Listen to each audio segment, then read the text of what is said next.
because of you. You come out with a book and you're talking about Governor Josh Shapiro of Pennsylvania, who I interviewed last week.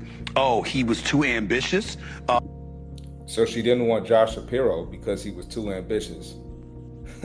But Tim Walz was better. Crazy. You're looking at Gavin Newsom. You pointed out how he didn't return your calls. Why is she spilling all the tea in this book? You were talking about the tepid response that you got. If Gavin Newsom isn't returning your calls, that doesn't make you look good as a Democrat. That's not good.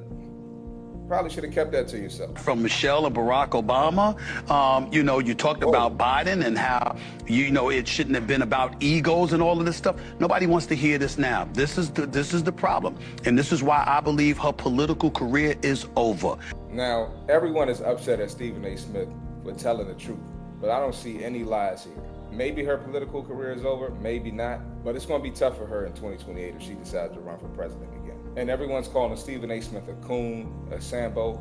But notice one thing, whenever people criticize someone for agreeing with the conservatives or holding a Democrat accountable, they never combat it with actual facts. They never combat it with statistics. They never combat it with, oh, you're lying. This is why this isn't true. They just jump straight to names. And because the comments, especially on Instagram, are filled with calling Stephen A. these names, just shows that he's right. Or they'll say, oh, stick to sports. Where was the man wrong? So listen, if Kamala is going to be in the public as a quote-unquote black woman, she's going to get the same criticism as Trump, as Biden, as Obama, George Bush, whoever else. So you can get sensitive if you want to, but she decided to put this information out there so people are going to have an opinion on it.